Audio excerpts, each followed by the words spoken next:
Saravá jogo de dama, saravá todo dia, saravá todo mundo. Espero que estejam todos aí protegidos, vacinados, se possível, enfim, cuidados, com atenção, né, nas regras sanitárias.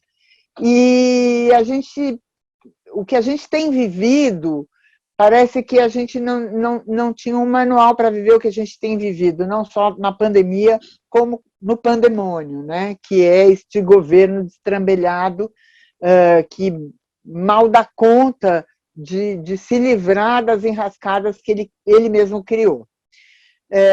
E para falar disso, hoje a gente vai falar com o César Callejon, que escreveu um livro chamado Ascensão do Bolsonarismo no Século XXI, que vai descrever um pouquinho para a gente o que é o bolsonarismo, né? Como é que quem é esse monstro que a gente está lidando, né? Que muitos dizem que é louco, outros dizem, ele é muito burro, mas, na verdade, existe um mecanismo por trás disso, né, César? E eu queria que você contasse para a gente um pouquinho, antes você faça aí suas apresentações.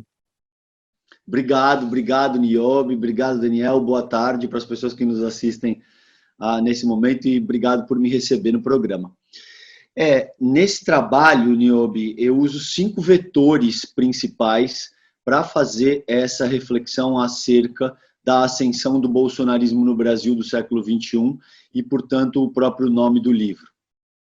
Nesse sentido, o primeiro vetor que eu utilizo é o antipetismo, que evidentemente foi estimulado com muita força nos anos anteriores por alguns dos principais veículos de imprensa e algumas das principais empresas do país nos anos que antecederam ali entre 2013, sobretudo a partir de junho de 2013 até outubro de 2018. O antipetismo é essa força de rejeição ao próprio Partido dos Trabalhadores, com base na narrativa de que o PT teria quebrado o Brasil, que o Lula seria líder da maior quadrilha criminosa do país, enfim. Segundo, é o que eu chamo, Niobe, de elitismo histórico-cultural. O elitismo histórico-cultural é essa força social, conforme eu entendo, pelo menos essa é a minha leitura, é essa força social que atua desde a Revolução Neolítica, ou seja, desde que a gente deixa de ser nômade, caçador, coletor, e de alguma forma começa a estabelecer essa sociedade de forma mais fixa. Existe uma força que estrutura os arranjos sociais, o modelo de sociabilidade, de acordo com parâmetros elitistas. Eu não vou me aprofundar muito, porque senão eu vou tomar todo o tempo em cada um desses itens, só, e acho que a ideia não é exatamente essa, né? Mas o elitismo histórico-cultural, portanto, é essa força que estrutura as sociedades com base em parâmetros elitistas e que de 400, 500 anos para cá, a gente sabe muito bem como é que está estruturada, sobretudo no Ocidente. O terceiro vetor que eu utilizo para fazer essa reflexão é o dogma religioso, Niobe. Nessa ocasião, mais especificamente considerando a aderência que a proposta evangélica apresentou ao próprio bolsonarismo, porque também tem uma abordagem muito dogmática nesse sentido. O quarto é a sensação de antissistema, que é, de alguma forma, a rejeição à política institucional no Brasil. Isso se deu, em ampla medida, porque houve todo um intento de tentar atacar o Partido dos Trabalhadores, atacar a presidenta Dilma para destituí-la e impedir o Lula de se candidatar em 2018. Isso, somado à Lava Jato e todos esses intentos de alguma forma, criminalizar o PT e os partidos à esquerda também, o que isso faz não acerta só o PT, acerta a política institucional brasileira de uma forma mais ampla e gera um certo descrédito, como se existe uma sensação de vale-tudo que diz, bom, nenhum político presta, todo mundo é safado, eu não me envolvo com política institucional porque isso, em última análise, termina muito mal. Isso gera essa sensação de antissistema que eu dou conta nesse trabalho. Por último, aqui, o quinto e último vetor que eu utilizo para fazer essa reflexão são novas ferramentas e estratégias de comunicação, tais como Facebook, WhatsApp, que naquela ocasião foram usados para avançar notícias falsas e discursos de ódio e medo, por exemplo. Então, esses são os 5 principais vetores que eu utilizo nessa ocasião para fazer a reflexão acerca da ascensão do próprio bolsonarismo. César, achei bastante interessante, eu acho que é legal a gente de um em um, porque o antipetismo e o elitismo histórico-cultural parece que eles se tangem, né? Na verdade, todos, um elemento puxa o outro, né? Um é interligado intimamente com o outro, mas o antipetismo e o elitismo histórico me chamou a atenção por conta de um discurso que a gente já conhece, que é o discurso classista, né? Da luta de classes, né? Que é descrito pelo marxismo e acabou virando um palavrão, né?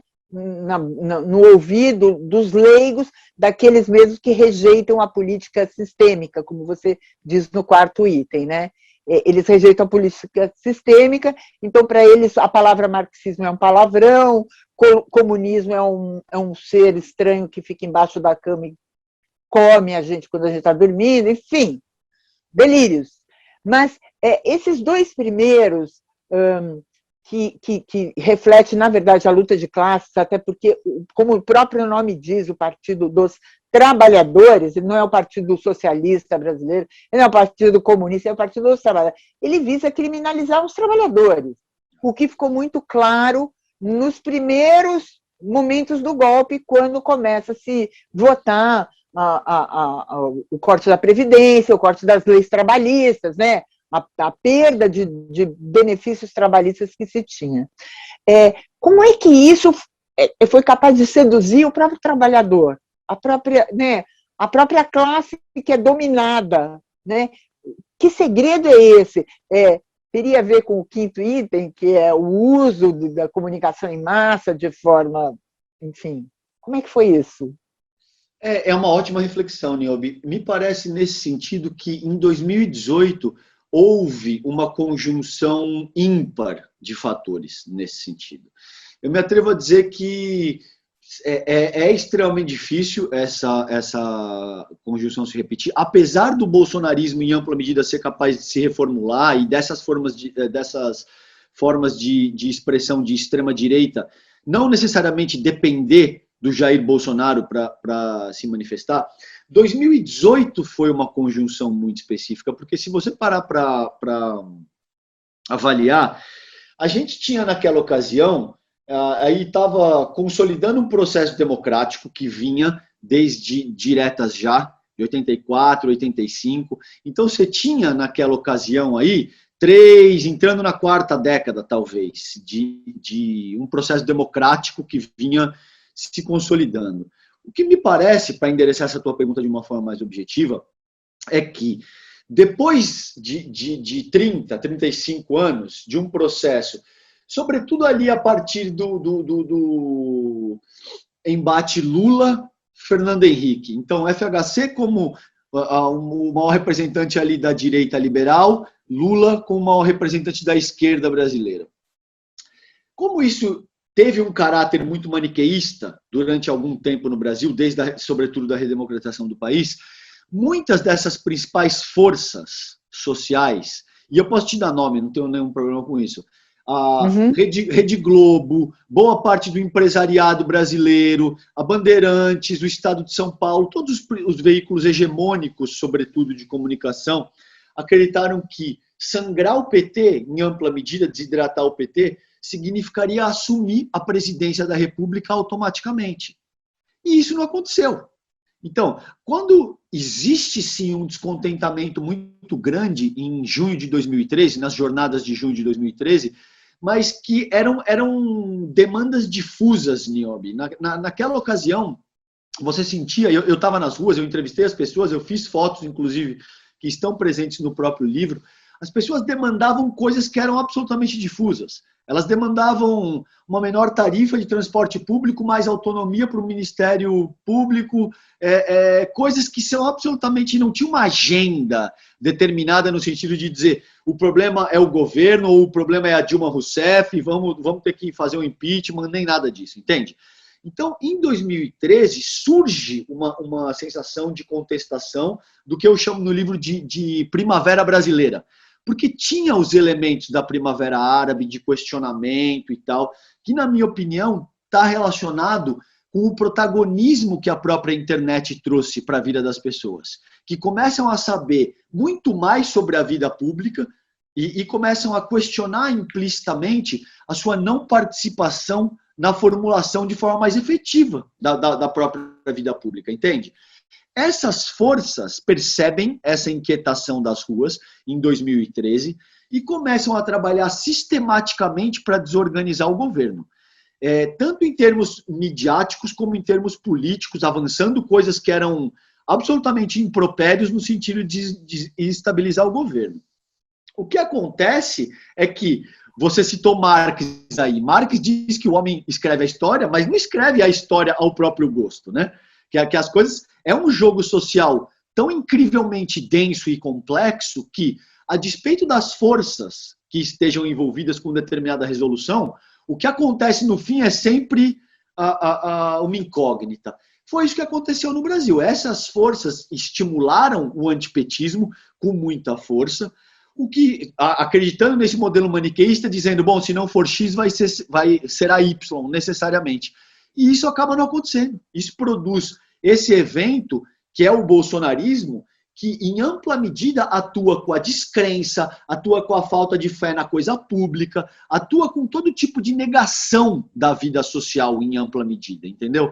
Isso, para mim, é o que eu chamo de bolsonarismo e é o que a gente está vendo, um retrato muito fiel agora, né? Nessa tempestade perfeita que se formou, considerando a própria soma do bolsonarismo com a pandemia Covid-19.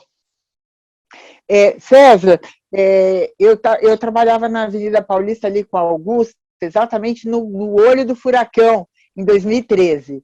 E teve um dia que eu fui fazer uma entrevista com os jovens do Passe Livre, que, estranhamente, na verdade, no começo eles tiveram adesão de muitas pessoas, mas quando eu fui fazer a entrevista, estranhamente, assim, tinham coisas que ficavam sem resposta. Então eu perguntava, tipo, eu cheguei que nem Marciana, a tia Marciana, leve-me ao seu líder. Não tem líder. É uma revolução horizontal. Isso já, né, piscou uma luzinha aqui. Falei, oi? Não tem líder, horizontal, Exato. Todo mundo fala, todo mundo manda, tem treta, né? Tem treta aí. Aí depois, ainda essa questão das misturas das pautas, né? Mais liberdade, o Ministério Público ganhou todas as liberdades durante os governos Lula e Dilma, coisa que ele não teve no governo Bolsonaro, tanto é que ele foi desmoralizado, o Ministério Público de Curitiba foi desmoralizado com a investigação sobre a Lava Jato. Por que eu estou te falando isso? Eu queria saber desse caldo, dessa mistura de 2013, aliás, há quem diga, o Genuíno, outro dia eu estava assistindo uma entrevista dele, ele disse que não, que o golpe já começou lá atrás com o mensalão mesmo, é ali que ele foi urdido, e daí houve esse ambiente perfeito, a inquietação das ruas e o descontentamento com a política. Então vamos pegar esse bando de alienados, e nisso surge o MBL, né, que representa a juventude entrando na política, o próprio movimento MBL se dizia apolítico, que nunca iriam se candidatar, e hoje estão aí, né, cumprindo tabelinha, recebendo seus salários dos nossos impostos suados. Este caldo formado, como é que o bolsonarismo, porque assim, a gente sabe que a direita, não estou falando de Bolsonaro, estou falando da direita, a direita é articulada, a esquerda realmente ela tem dificuldades de acesso, porque ela tem dificuldade de comunicação, de grana, de empresariado, blá, blá, blá. Mas a direita é articulada. Como é que a direita conseguiu...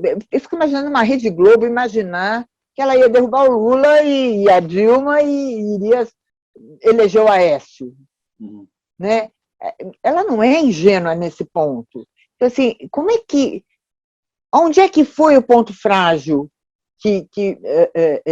desse momento histórico em 2013? Eu não tenho uma resposta categórica, mas, de novo, é uma excelente reflexão. Veja, Niobe, me parece que o ponto frágil é que toda vez... Eu concordo com o Genuíno, no livro eu digo isso. Existe...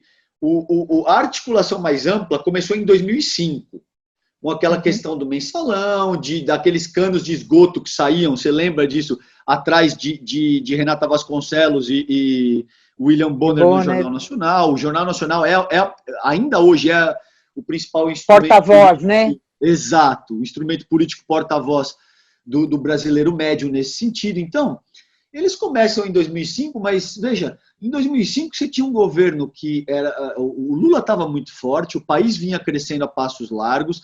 Então, de muitas maneiras, esses grupos, apesar de nunca estarem confortáveis com o governo do Partido dos Trabalhadores, também, de novo, você pode fazer uma série de críticas acerca do governo que fez o Partido dos Trabalhadores. Então, não estou aqui dizendo que que está imune a críticas, ou que foi perfeito, ou que é maravilhoso, enfim. Tudo isso cabe numa discussão incrível. Mas o fato é que essas classes dominantes, você tem razão, isso dá muito problema. Abordar o campo marxiano no Brasil dá muito problema, porque Marx é uma teoria social absolutamente esclarecedora. Então, se você vai começar a ensinar Marx para essas pessoas, isso vai dar um problema incrível. Eles entendem isso, percebe? Essa gente, eles não são idiotas. E, via de regra, eles são muito mais cretinos do que idiotas, entende? Eles entendem com clareza a força que tem o marxismo, e que se você começar a explicar esse tipo de estrutura e esse tipo de conceito...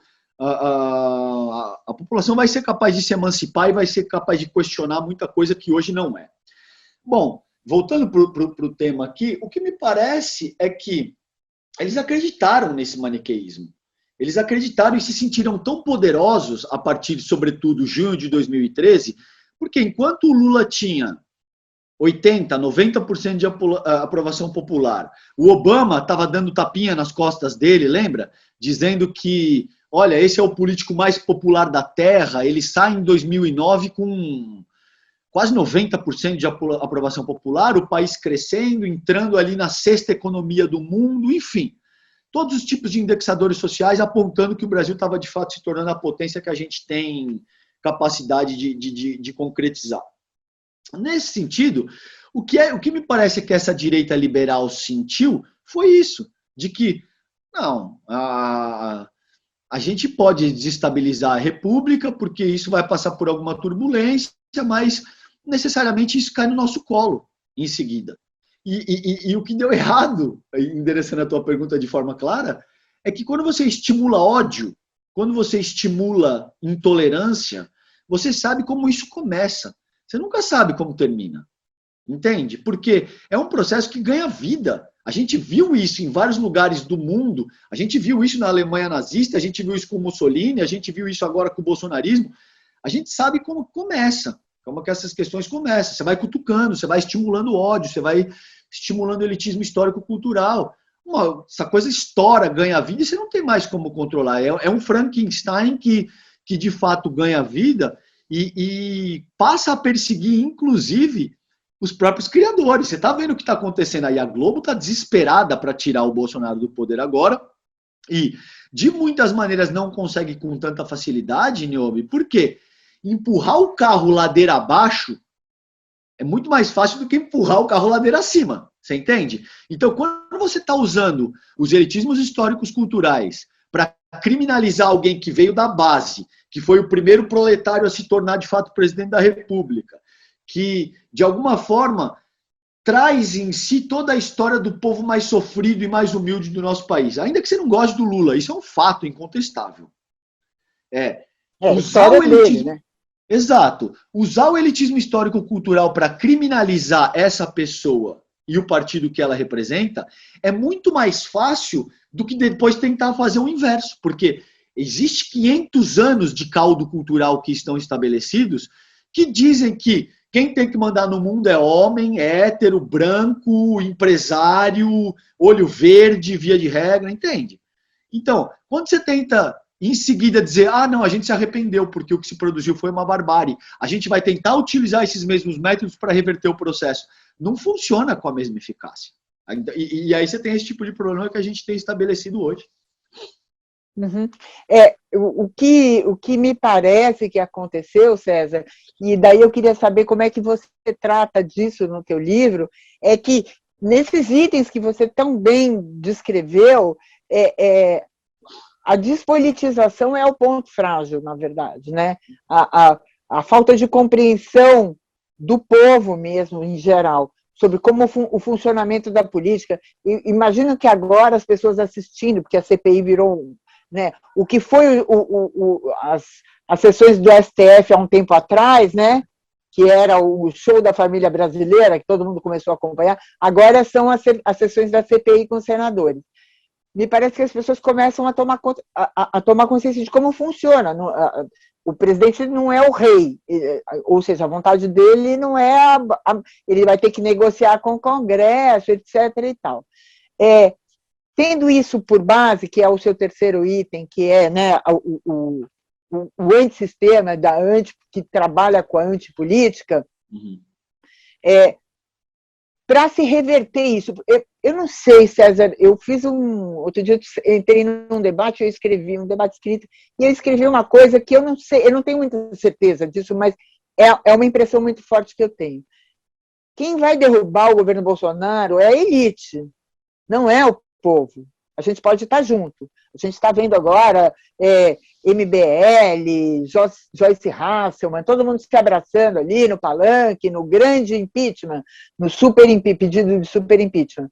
Mas quem derruba o Bolsonaro vai ser a burguesia novamente. Novamente, assim como a proclamação da República, a libertação dos escravos, vai ser uma concessão, não vai ser uma conquista do povo, a minha impressão.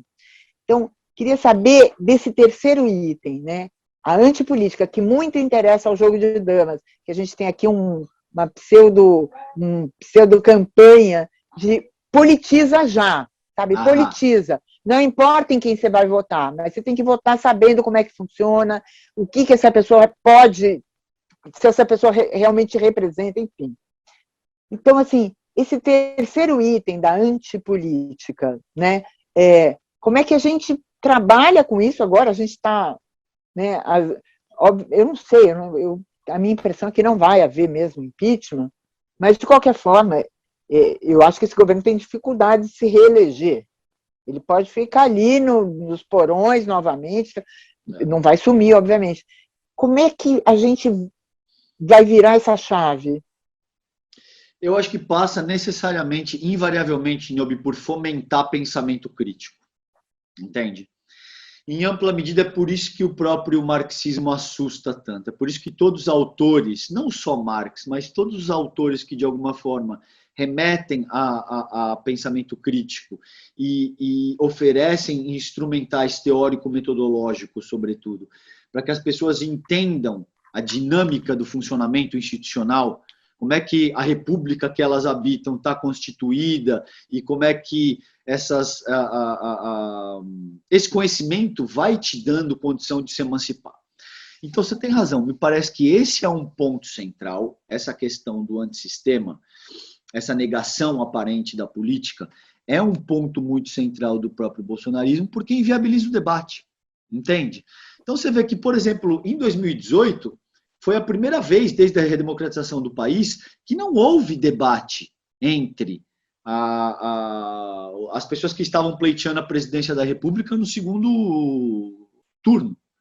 Então, houve, em outras ocasiões, não vou dizer que não, houve outros candidatos à presidência que evitaram debates em determinada situação, para evitar uma certa conjuntura específica de fatores que não o favorecia, entende? Então, tudo bem, isso é parte, inclusive, do jogo político na vida republicana, não estou dizendo que não. Agora, outra coisa é assumir a presidência da República do maior país da América Latina sem participar de nenhum debate.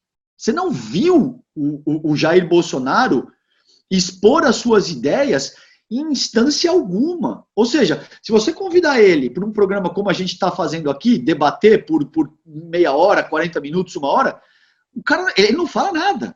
Ele vai te xingar repetidamente, ou ele vai tentar recorrer aos elitismos históricos culturais, ou uma abordagem dogmática durante uma hora, porque ele não tem absolutamente nenhuma contribuição para trazer para a mesa, entende?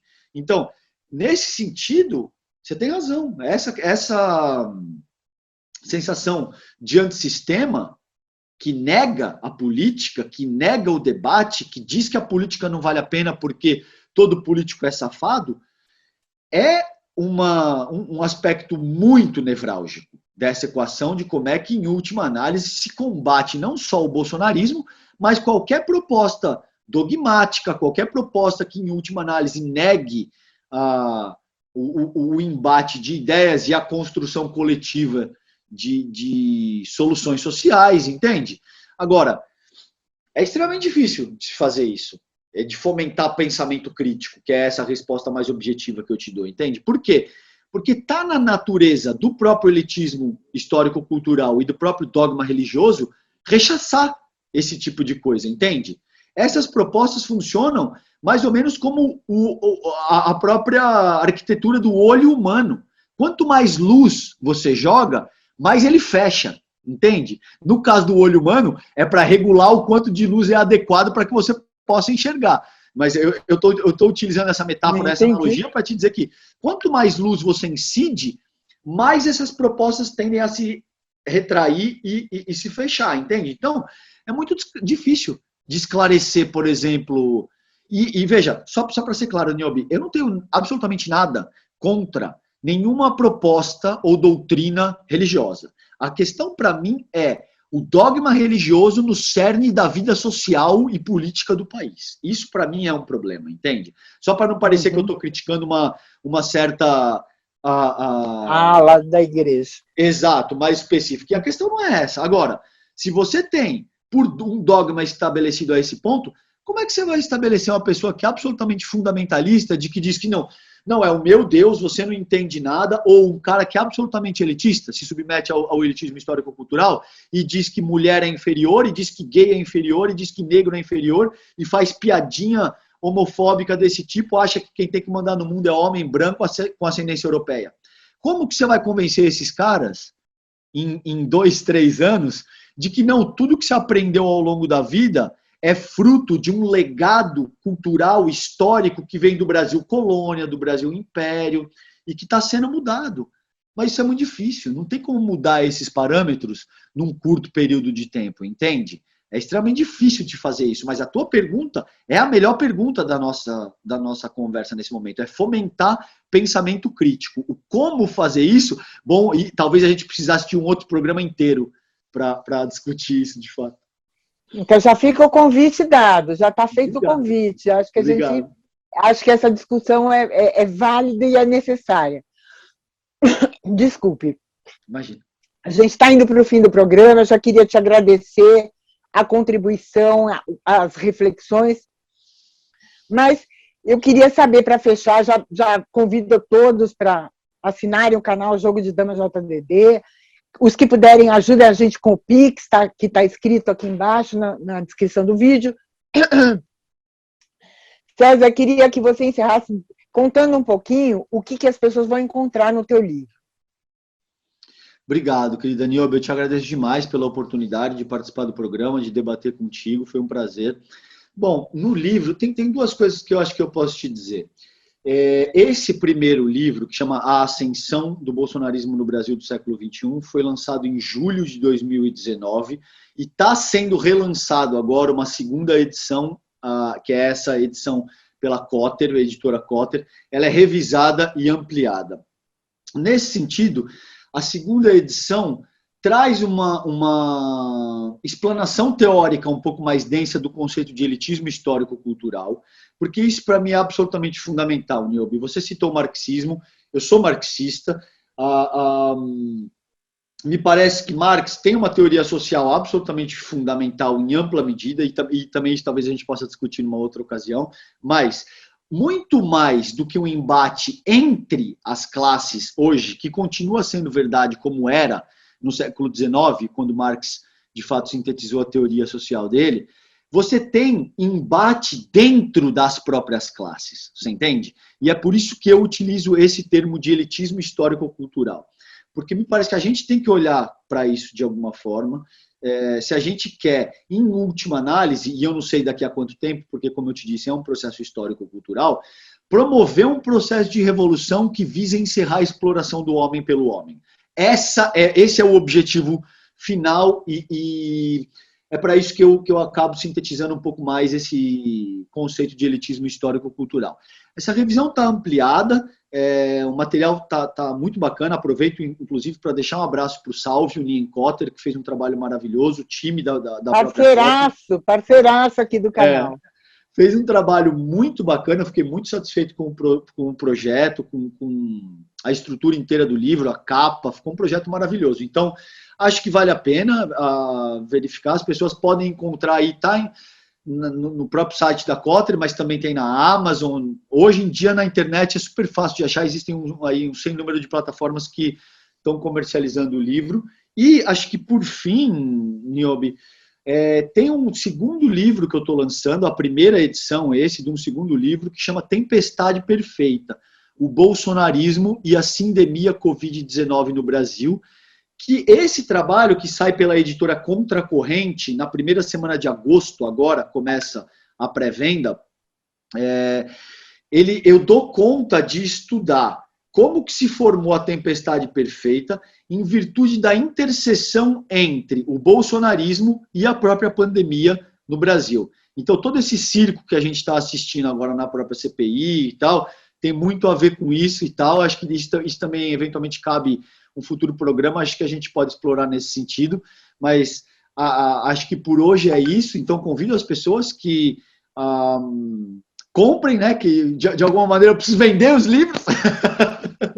Claro. Mas principalmente... Você está oferecendo coisa legal, né? Você está oferecendo uma coisa legal.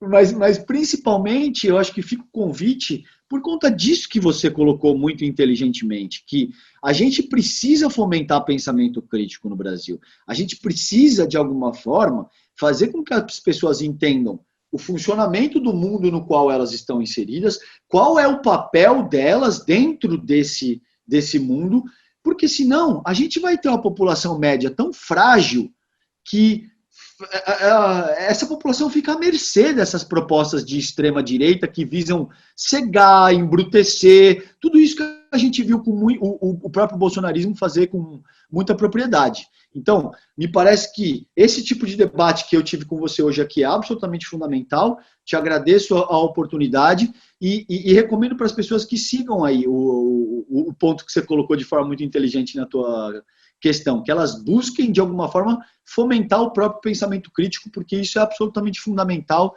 para tudo que se segue aí, não só nas próximas décadas, mas até o fim desse século, em última análise. Me parece que o pensamento crítico se contrapõe com o salvador da pátria, né?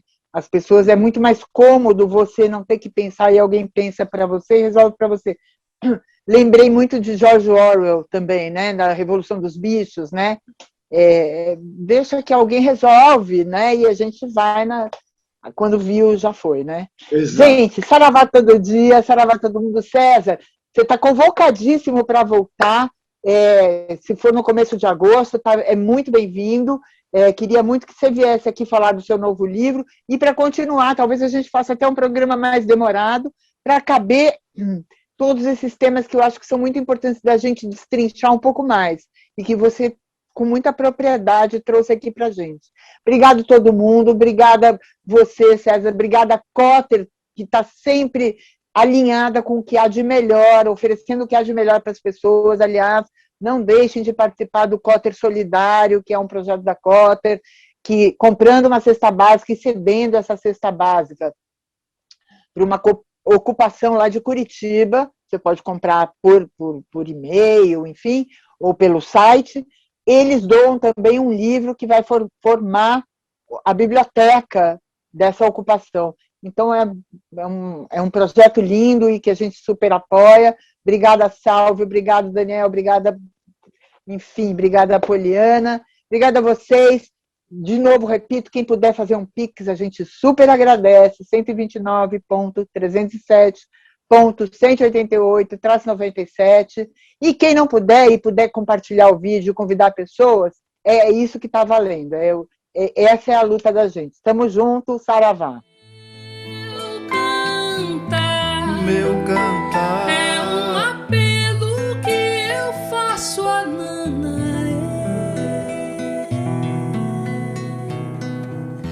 São